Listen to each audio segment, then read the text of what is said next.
वालेकुम viewers, welcome to all of you on my YouTube channel Cric Chat. मैं उम्मीद करता हूँ आप सब खैरियत से होंगे। व्यूवर्स, आज पाकिस्तान ने साउथ अफ्रीका को धूल चटा दी, अगर ये कहा जाए तो बिल्कुल गलत नहीं होगा, क्योंकि जिस तरीके की बैटिंग की आज मोहम्मद रिजवान ने और उनके साथ सलमान अली आगा, एक्सीलेंट बैटिंग थी। आप देखें कि जिस तरीके से साउथ अफ्रीका ने टारगेट सेट करके दिया पाकिस्तान को, उस वक्त ये लगता था कि ये टारगेट जो है पाकिस्तान के लिए हासिल करना इम्पॉसिबल होगा। लेकिन जिस चीज़ का आज वाज़े तौर पर सबूत पाकिस्तान ने दिया वो था कि एक्चुअली जब भी बड़ा टारगेट आप चेज़ करने के लिए जाए तो आपका हर लड़का उस इंटेंट के साथ बैटिंग करने आए कि हम जो है वो चेज़ करने के लिए जा रहे हैं। जो इंटेंट हमने लैक किया अगेंस्ट न्यूजीलैंड, वो इंटेंट हमें नज़र आया साउथ अफ्रीका के अगेंस्ट खेलते हुए। आप देखें, चाहे बाबर आजम हो, चाहे ऊपर से फ़खर जमान हो, चाहे साउथ शकील हो, चाहे मोहम्मद रिजवान या सलमान अली आगा की एक्सीलेंट नॉक हो, हर प्लेयर इस सोच के साथ आया मैदान में कि हमने जो है तेज़ रन करना है, हमने रन रेट को ऊपर नहीं चढ़ने देना। इसलिए पहले 10 ओवर में 3 विकेट ज़रूर गिरे, लेकिन पाकिस्तान 91 रन बना चुका था। तो इट मीन्स कि पाकिस्तान ने ये इंटेंट शो कर दिया था कि हम चेज़ के लिए जा रहे हैं। और फिर एक फैबुलस पार्टनरशिप लगी, और आप देखें कि ये रिकॉर्ड पार्टनरशिप है। इससे पहले इतनी बड़ी पार्टनरशिप पाकिस्तान ने जब भी की है वो एक जिम्बाब्वे के अगेंस्ट है, फ़खर जमान और इमामुल हक की 304 रन की। इसके अलावा इंजमामुल हक की पार्टनरशिप है जो कि आमिर सुहेल के साथ 263 रन की। उसके बाद तीसरे नंबर पर ये पार्टनरशिप आती है, ऑलमोस्ट 260 रन की पार्टनरशिप हुई और दोनों प्लेयर्स ने 100 प्लस रन किया। मोहम्मद रिजवान 122 पर नॉट आउट रहे और सलमान अली आगा ने एक्सीलेंट इनिंग्स खेली, 16 चौके और 2 छक्के की मदद से उन्होंने 134 रन स्कोर किया। तो कहने की बात यह है कि पाकिस्तान ने फाइनली एक बड़ा इंपॉर्टेंट मैच जीतकर जो है फाइनल में जगह बना ली है। तो मेरे साथ है हमजा, आप कैसे देखते हैं आज की जीत को? देखें, हम भी ने भी बहुत ज़्यादा क्रिटिसिज्म किया था, जी लेकिन नो आज डाउट। मैं कहता हूँ पाकिस्तान ने दिल खुश किया है और एक दफ़ा फिर साबित किया कि पाकिस्तान एक अनप्रडिक्टेबल साइड है। इसके बारे में आप प्रिडिक्ट नहीं कर सकते। आप देखें, 330 पे आप लूज कर जाते हैं और 350 प्लस पर आप चेस कर जाते हैं। इनक्रेडिबल। हाँ जी, नो डाउट कि पाकिस्तान अनप्रेडिक्टेबल साइड है कि आप देखिए, जब हम सोचते नहीं ना, इम्पॉसिबल था कि पाकिस्तान इतना डालर। खासतौर पे हमने पहले मैच में देखा न्यूजीलैंड के खिलाफ 330 रन पे कि पाकिस्तान जब 200 पे पहुंचा तो पाकिस्तान की आधी टीम जो है वो पवेलियन चली गई थी। और आज आप देखें कि जहाँ पे रन में इजाफा हुआ, 22 रन का इजाफा हुआ। और अब आप देखें, आप 6 विकेट से जो है मैच चेज डाउन कर लेते हैं, वो भी साउथ अफ्रीका के गेम। नो डाउट साउथ अफ्रीका की बॉलिंग आज के मैच में तो बेहतर थी, खासतौर पर स्पिन डिपार्टमेंट की अगर हम बात करें। हाँ, न्यूजीलैंड के खिलाफ उनकी बॉलिंग वाज़े तौर पर न्यू कमर थे, तो इसलिए उन्होंने आराम से जो है 300 का टारगेट न्यूजीलैंड को चेस करने के लिए हेल्पफुल हुई हो, न्यूजीलैंड के लिए हेल्पफुल हुआ। पाकिस्तान के अगेंस्ट ये था, मुझे लगता है कि आप देखें वियान मोल्डर जब आए बॉलिंग कराने, उन्होंने बाबर आजम को भी आउट किया, फ़खर जमान को उन्होंने आउट किया, खासतौर पर साउथ शकील जिस तरह कॉर्बिन बॉसिज ने आउट किया। तो मेरा ये कि 100 पे पाकिस्तान के 3 आउट हो गए थे। नो डाउट 10 ओवर में पाकिस्तान ने 90 प्लस रन बना लिया था, पर 3 प्रीमियर बैटर जो है वो पवेलियन जा चुके थे। तो मेरा ये कहना था, खासतौर पर कशफ महाराज जब आएंगे, तबरेज शमसी, इनके खिलाफ भी हम वाज़ेह तौर पर स्ट्रगल करते हुए दिखाई देते हैं रिसेंट ईयर में अगर देखा जाए। और इन दोनों को विकेट नहीं दिया। आप देखें, दोनों ने 9 to 10 ओवर किए हैं, 50 प्लस रन दिया, विकेट लेस रहे हैं। तो यही पाकिस्तान की जीत थी। खासतौर पर जो 20 से 25 ओवर इन्होंने विकेट नहीं दिया, खासतौर स्पिनर को मुतसामी से उन्होंने जस्ट 3 ओवर किए, 17 रन दिया, कोई विकेट नहीं ले सके। तो इन्होंने 20 से 25 ओवर किए स्पिन डिपार्टमेंट ने, कोई विकेट नहीं ले सके, जिसकी वजह से जो है रिजवान और सलमान अली आगा ने बड़ी शानदार इनिंग्स खेली। खासतौर पर सलमान अली आगा ने 134 रन बनाए और रिजवान ने जो है 121 रन बनाए। एंड पे जाके दोनों में से कोई एक आउट हुआ। सलमान अली आगा आउट हाँ हुए जी, हैं। और उसके बाद तैयब ताहिर ने जो आगे जो फिनिश शॉट खेली। और असल मसला ये है कि इतनी बड़ी पार्टनरशिप लगी तो ज़ाहिर है सामने वाली टीम वैसी बेबस हो जाती है कि बस आप देखें ना कि, और असल चीज़ ये थी कि दोनों ने बड़ी सेंसिबल इनिंग्स खेली। एक जो सलमान अली आ गए, उन्होंने जो है अपना स्ट्राइक रेट तेज़ ही चलाया through out the match. Rizwan ने अपने आप को सेटल किया क्रीज पर, स्ट्राइक रोटेट करते रहे और लूज शॉट नहीं खेला। और जो है ना, जिस तरीके से कहते हैं इनिंग्स बिल्ड करते रहे हाँ दोनों, जी, हाँ जी। और फिर एक स्टेज पर जाकर उन्होंने एक्सेलरेट किया। अच्छा, रन रेट को उन्होंने किसी भी जगह पर अपने ऊपर कोई बहुत ज़्यादा हावी नहीं होने दिया, कि यानी कि किसी भी सिचुएशन में मैच में ऐसा नहीं लगा कि रन रेट जो है वो 10 के पास चला गया यानी हो। 8 to 9 एट का टू बस नाइन का रन बस रेट रहा थ्रू आउट द मैच। और ये बड़ी बात होती है कि जब आपको 350 रन चेस करने के लिए मिले कि आपने 7 रन पर आवर का टारगेट चेस करना है 50 ओवर्स में, तो ऐसी सिचुएशन में थ्रू आउट द मैच आप उसे 10 पर टच ना होने दें, तो इसका मतलब यह है कि आपने बड़ी सेंसिबल बड़ी गेम अवेयरनेस के साथ बैटिंग की है। और यही हम बात करते हैं कि एक्चुअली आपके पास जितने अवेलेबल रिसोर्सेज हैं आप उनको हाँ जी, इस्तेमाल करते हुए बस कोशिश करें कि मैच जीतने के लिए जाए और हर लड़का उसमें अपना हिस्सा डाले। तो उसमें आज वाज़े तौर पर हमें बैटिंग की साइड से ये देखने में मिला कि लड़कों ने वाकई अच्छा खेलने की कोशिश की। हाँ, एक डिसअपॉइंटमेंट है कि बाबर आजम को भी चाहिए था कि वो अच्छा रन्स करते, क्योंकि टच में दिखाई दे रहे थे आज वो, लेकिन वो नहीं रन्स कर सके। फ़खर जमान एक्सीलेंट टच में है, हाँ जी, ठीक है। सऊद शकील आज खेले थे लेकिन वो वो भी भी कोई खातिर खा कोई रन नहीं खातिर कर खुदा सके, नहीं, बस लेकिन सलमान अली आगा ने पिछले मैच में भी रन्स किया हाँ और जी, इसमें भी उन्होंने डिलीवर करके दिया। और रिजवान पर बहुत ज़्यादा तनकीद थी कि कैप्टनसी में आने के बाद से उन्होंने कोई खातिर खा कोई इनिंग्स नहीं खेली थी, एक आधी इनिंग्स खेली हाँ जी, तो साउथ आज अफ्रीका बड़ी में। शानदार इनिंग्स खेली। आज उनकी वो इनिंग्स ड्यू थी और उन्होंने वो खेली, जिसे कहते हैं कैप्टन नॉक, और जिसे कहते हैं ना कि फ्रंट से लीड करके हाँ जी, उन्होंने नो मैच जीत डाउट। के दिया। और इसी तरह की इनिंग्स जो है हम चाहते हैं कि ये मिडिल ऑर्डर में हमारे लड़के खेले। अब मसला ये है कि देखें, ये तो है सब वो चीज़ें जो वाज़े तौर पर अच्छी अच्छी हमारे सामने है, लेकिन जो एक कंसर्निंग पार्ट है वो भी ज़रा व्यूवर्स के सामने रखना नो लाजमी है। डाउट। क्योंकि अगर तो आपने जीतनी है चैंपियन ट्रॉफी, देखिए एक तो है ये ट्राई नेशन सीरीज, आपने फ्राइडे को न्यूजीलैंड के अगेंस्ट फाइनल खेलना हाँ है, जी, वो एक दफ़ा फिर मौका है, आप न्यूजीलैंड से बदला ले सकते हैं।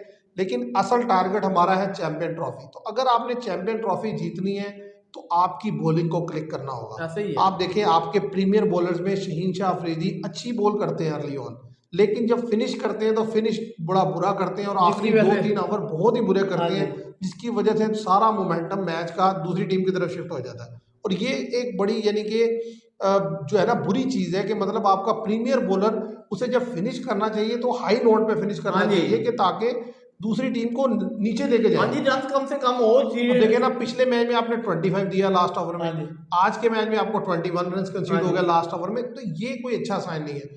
और दूसरा नेगेटिव पॉइंट जो पाकिस्तान की बॉलिंग में है वो है नसीम हाँ शाह। जी। आज भी देखें वो ऑफ कलर नजर आए, शुरू में वो थोड़ा गेंद रुकवा लेते हैं, फिर उन्हें रन भी बनता है, एक विकेट ले सके और वो 68 रन कंसीड किए उन्होंने 10 ओवर में। हसनैन को आप आज डाला हारिस रऊफ की जगह, क्योंकि वो इंजरी का शिकार हो गए थे।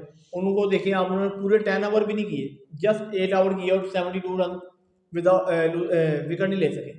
आप देखें कि जो थोड़ी बेहतर बॉलिंग की, एक विकेट ली खुशदिल शाह ने, कदरे बेहतर बॉलिंग की 7 ओवर में 30, 35 या 36 रन 39 रन दिया, एक विकेट ली, दी, पर वो भी एक विकेट ली।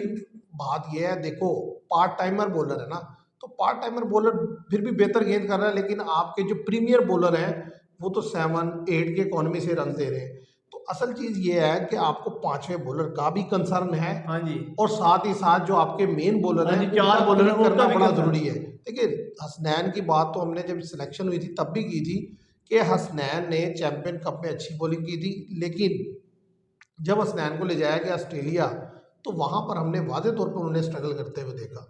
तो जब एक लड़का ऐसी पिचेस पर जो कि फास्ट के लिए फेवरेबल है नहीं बेहतर परफॉर्म कर रहा, तो उसका भी चैंपियन ट्रॉफी में सेलेक्ट होना, वो भी जहाँ जो हाँ जी, हाँ पाकिस्तान जी, में खेली जा रही हाँ है, जी, वो भी ये खास मेरे लिए जो है ना थोड़ा सा बैटिंग ट्रैक पे जो है बड़ा सरप्राइजिंग था। इस वजह से आप देखिए ना हसनैन, इससे चलो आप मोहम्मद वसीम जूनियर को रख सकते थे, चलो उनको भी नहीं रखना चाहिए, मोहम्मद अब्बास अफरीदी होते बस। हम्म। कि आपने अगर रखना ही है फोर्थ पेसर के तौर पर, तो अब्बास अफरीदी बेहतरीन थे, कि वो पेस चेंज भी कर लेते हैं, स्लोअर वन वगैरह भी कर लेते हैं, यॉर्कर भी कर लेते हैं, वैरायटी है उनके पास, तो वो बेहतर थे। ज़ाहिर है उससे आपको एक ज़रा डिफरेंट कॉम्बिनेशन का बॉलर मिलता है, वो ज़रा और तरह से गेंद करते हैं। क्योंकि देखिए आज के मैच में भी अगर आप एक चीज़ देखिए, 9वें ओवर में उनकी पहली विकेट गिरती है, उसके बाद सेकंड विकेट 30 ओवर के बाद जाके हाँ गिरती जी, है। तो अगर आप मिडिल ओवर में विकेट नहीं निकालेंगे तो रन्स बोर्ड पर ज़्यादा लगेगा, और हर दिन में इतनी बड़ी पार्टनरशिप नहीं लगाना लगती, नहीं लगती वो, बड़ा किसी मुश्किल किसी होता टीम है। में नहीं तो लगती है। इसलिए ज़रूरी है कि आपके बॉलर्स क्लिक करें और सामने वाली बैटिंग को रिस्ट्रिक्ट करें 300 से लेस पे, हाँ जी, अगर पहले बॉलिंग करते हैं आप। और 300 अगर आप प्लस। सेकंड टाइम बॉल कर रहे हैं और आप 300 प्लस का टारगेट सेट करते हैं तो आप कोशिश करें कि आप इस पोजीशन में होकर डिफेंड कर सकें। ऐसे ही है, नो डाउट होगा। आपको सबसे बड़ी बात आपने पॉइंट आउट की कि बॉलर को हमारे क्लिक करना होगा, खासतौर पे हमारे जो प्रीमियर बॉलर शहीन शाह अफरीदी, वो नो डाउट एक आधी विकेट तो ले लेते हैं। आज भी उन्होंने थोड़ी सी बात ली न्यूजीलैंड के खिलाफ, तो पहले ओवर में गिलजन को उन्होंने आउट कर दिया था। उसके बाद खासतौर पे एंड पे जब वो मार खाते हैं 2 से 3 ओवर में, तो सारा जो ऊपर का बेहतर बॉल किया होता है वो सारा खाते में चला जाता है, कि और बिल्कुल ही आप जो। देखें कि आपने कराची में मैच खेलना है फाइनल न्यूजीलैंड के हाँ जी, साथ, चैंपियन ट्रॉफी का ओपनिंग मैच भी आपने कराची में खेलना है, कराची में और खेलना। कराची में एक वाज़े तौर पर जो चीज़ नज़र आ रही है कि हाई स्कोरिंग गेम होने वाली है और चेज़ जो है वो बड़ा ईजी होने वाला है। आप देखें जिस तरीके से 350 रन पाकिस्तान ने चेस किया 3 विकेट लूज होने के बावजूद, पर आप ये देखेंगे विकेट जो है ना बिल्कुल सपाट है, स्पाड है वो वैसे। फास्ट स्पिनर दोनों के लिए ऐसा हाँ विकेट जी। है कि यानी कि दोनों के लिए कोई फेवर नहीं है विकेट में। तो बैट्समैन के पास मौका ही मौका है, बाउंड्री छोटी भी है, बाउंड्री नंबर पर, हाँ आउटफील्ड जी। एक्सीलेंट है, हाँ जी। तो और वो पिच पर जो बॉल है ना वो नाइट को और ज़्यादा अच्छा आता है बैट पे, तो इसलिए इतना बड़ा चेज हुआ। अब उसमें ये है कि पाकिस्तान को अपनी स्ट्रैटेजी बनानी होगी कि न्यूजीलैंड को आप कैसे काउंटर करेंगे, कि अगर न्यूजीलैंड चेज पे जाता है तो आप उसे कितना टारगेट देंगे, या अगर न्यूजीलैंड पहले बैटिंग करता है तो आप उन्हें कितने में रिस्ट्रिक्ट करेंगे, क्योंकि आपने उनकी वीकनेस ढूंढनी है। आपके पास लास्ट मैच फ्राइडे का है, हाँ जी। अगर आप उसमें उन्हें काबू करते हैं और फिर उसके बाद चैंपियन ट्रॉफी के मैच में काबू करते हाँ, हैं सही है फिर तो तो आपका आप। सेमीफाइनल में जाने के चांसेस बढ़ जाएंगे। हाँ, और अगर कहीं आप न्यूजीलैंड के अगेंस्ट स्ट्रगल करते हैं फ्राइडे को भी और फिर चैंपियन ट्रॉफी के पहले मैच में भी, तो फिर आपके लिए मसला होगा आगे जाने में। ऐसे ही है नो डाउट, क्योंकि फिर दूसरा मैच भी आपका टफ है, 100% टफ है मैच, तो इसलिए न्यूजीलैंड के खिलाफ आपका जीतना लाजमी है कि आपका थोड़ा सा मुरैल हाई हो, ऐसे ही क्योंकि है। मुरैल अगर हाई होगा तो ये इंडिया के खिलाफ भी बेहतर क्रिकेट खेल सकते हैं। न्यूजीलैंड के खिलाफ चैंपियन ट्रॉफी के ओपनिंग मैच में ही अगर ये पजल हो गए तो खासतौर पर इंडिया के खिलाफ डबल अंडर प्रेशर जाएंगे, तो डबल अंडर प्रेशर में पाकिस्तान बैटर्स का आपको पता खेलना वादे तौर पर मुश्किल दिखाई देगा। असल में हमारे पास लास्ट मैच है न्यूजीलैंड वाला फ्राइडे को, उसमें बस हमारा कल जो परसों वन डाउन का प्लेयर है, अगर वो साउथ शकील ने खेलना है उनका, ऊपर से बाबर आजम का क्लिक करना बड़ा ज़रूरी है और नीचे से तैयब ताहिर, क्योंकि ये 3 पोजीशन ऐसी हैं कि जो बड़ी क्रूशल पोजीशन है, और इन लड़कों का अगर ये रन्स बनाते हैं 40-50 रन्स भी करते हैं तो कम से कम ये जो है ना टच में होंगे, तो फिर इंडिया के अगेंस्ट और चैंपियन ट्रॉफी के पहले मैच में न्यूजीलैंड के हाँ जी, अगेंस्ट नो भी डाउट हमारा जो कॉन्फिडेंस होगा वो हाई होगा। बेहतर होगा। क्योंकि देखें अगर ये 3 लड़के जिस पोजीशन पर आते हैं, ये फिर रन्स ना किया इन्होंने, तो हर दफ़ा आप ये नहीं कह सकते कि तीसरी पोजीशन पर जाके इतनी बड़ी जो आप नहीं नहीं, पार्टनरशिप इतनी लगती लंबी है। पार्टनरशिप तो कभी और कभी लगती है बॉलिंग के आपको। लिए ये है कि अगर आपकी बॉलिंग मिडिल ओवर में विकेट नहीं निकालेगी तो भाई ये आज 351 है, कल को ये इससे भी ज़्यादा बन सकता हाँ है। जी, बन सकता है, नो तो डाउट। इसलिए जो है ना आपको बॉलिंग में कम से कम और बड़ी ज़्यादा मैं कहता हूँ हाँ, उम्मीद भी है, और यानी कि होना भी चाहिए कि जो हारिस रऊफ है वो फिट हो, नहीं, नो क्योंकि डाउट फिट हारिस हो रऊफ जाएंगे एक कल। ऐसे बॉलर हैं वो रन्स कंसीड करते हैं लेकिन विकेट निकाल देते हैं। हाँ जी, एंड के ओवर में भी खास तौर पे, पर जब तो उनको वो पड़ती है तो नहीं रन्स वो देते हैं, हाँ जी। मैंने इसलिए पहले कहा रन्स उन्हें बनता है लेकिन वो विकेट लेके देते हैं। हाँ तो जी, विकेट बहुत विकेट जरूरी इंपॉर्टेंट है मिडिल ओवर में, विकेट क्योंकि इंपॉर्टेंट मिडिल है। ओवर में विकेट निकालने वाला हमारे पास एक वही बॉलर है। हाँ जी, वो यॉर्कर वगैरह ठीक है, मार लेते हैं। या आप देखें इब्रार हैं तो इब्रार ज़रा ऊपर आ जाते हैं गेंद करने के लिए, फिर मिडिल ओवर में उनसे नहीं हाँ होता। जी, पर इब्रार आपको पता है कि अभी जस्ट 6 to 7 ओडीआई मैचेस खेले, इतना एक्सपीरियंस नहीं है, और खासतौर पे इतने बड़े टूर्नामेंट में बॉल करना खासतौर पे अच्छा ट्राई इब्रार नहीं का करना। मैं एक चीज़ देखी है कि अगर आप उनके ऊपर अटैक करें तो उस अटैक में आपकी विकेट जा सकती है, अगर आप आराम हाँ से जी, उनसे बस खेलते रहे यही तो बस। मेरा नहीं ख्याल कोई ऐसा आपकी विकेट हाँ थ्रो जी, ये होगी। पॉइंट आपने सही उठाया कि ऐसे ही है इब्रार को, अगर आप सिंगल डबल करते हैं तो कोई खातिर ख्वाह नहीं, क्योंकि उनकी बॉल में वो वैरायटी नहीं है जो खासतौर पे आप देखें आदिल रशीद आज विकेट में हेल्प थी, उनकी जो उनकी लाइन है लेग ब्रेक, इस टाइम वर्ल्ड में बेहतरीन बॉलर लेग ब्रेक जो आदिल रशीद है। नहीं इसमें तो कोई शक हाँ नहीं, जी। ज़ाहिर है कि वो एक्सपीरियंस बॉलर तो है। इसलिए वो उनकी लाइन और लेंथ आप देखें, उन्होंने गिल को भी आउट किया। हमारा स्पिन डिपार्टमेंट तो वीक है, हाँ जी, इसमें तो हर एक सब शख्स कह सब ही है, सकता है, हाँ आप जी, सारे नो कमेंटेटर ये बात कर रहे हैं, और जाहिर है हमें ये प्रॉब्लम फेस भी करनी पड़ेगी, क्योंकि देखें ना दूसरी टीम्स यहाँ आकर 3-3 स्पिनर खिलाएं, तबरेज शमसी भी खेल रहे हैं, हाँ जी। महाराज भी खेल रहे हैं, वो नए स्पिनर भी खेल रहे हैं, न्यूजीलैंड भी 3 स्पिनर खिला रहा है, हमारे पास एक प्रीमियर स्पिनर है, 2 हमारे पास पार्ट टाइम हाँ, स्पिनर है। और पार्ट तो टाइमर जाहिर भी है रन कंसीड कर रहे हैं, कोई सीधी जो पार्ट बात है। टाइमर तो क्या करे, पार्ट टाइमर तो यही कुछ कर और वो सकते तो हैं, अभी और उस पार्ट टाइमर से हमें जो नुकसान हो रहा है ना वो ये है कि देखिए खुशदिल शाह जो खेल हमारी रहे हैं बैटिंग भी वो लो हो रही है, खुशदिल कमजोर शाह हो रही खेल है। रहे हैं साइम अयूब की जगह हाँ पे, जी, आप ये समझे, क्योंकि साइम अयूब ने ओवर करने थे ना, हाँ जी, तो अब साइम अयूब की रिप्लेसमेंट में खुशदिल शाह खेल रहे हैं, लेकिन क्या आप समझते हैं कि अगर मैच में कहीं ज़रूरत पड़ गई आपको 40-45 रन बनाने की तो खुशदिल शाह से वो बनने नहीं है, यानी कि वो इतना वीक लिंक है आपकी बैटिंग हाँ में। जी, वो उससे बैटिंग भी आपकी कमजोर होती है। अगर मिसाल के ऊपर आज ही विकेट गिर जाए, आज का मैच ही हम देख लें, ये 100 रन की पार्टनरशिप लग के विकेट गिर जाती तो पाकिस्तान के हाथ से मैच चला जाता। तो ये व्यूवर्स ये एरियाज हैं जिस पर अब काम तो नहीं किया जा सकता, अब सिर्फ दुआई की जा सकती है, क्योंकि ज़ाहिर है स्क्वाड में जो चेंजिंग करनी थी वो टाइम भी निकल गया, हाँ जी, और डेडलाइन। अब प्लेयर तो यही हैं जो उतरेंगे चैंपियन ट्रॉफी के लिए, तो हम इनके लिए दुआ गवाएं कि ये इसी तरीके से कमिटमेंट से खेलें और अपनी खामियों पर काबू पाएं, और हर शख्स जो है वो जीत में अपना जो है रोल प्ले करने की कोशिश करे, इसी तरीके से हम जीत हासिल कर सकते हैं। तो आज की वीडियो में यही सब कुछ था। Thank you very much. मैं उम्मीद करता हूँ आपको वीडियो पसंद आएगी। वीडियो को लाइक और शेयर जरूर कीजिएगा। Thank you very much.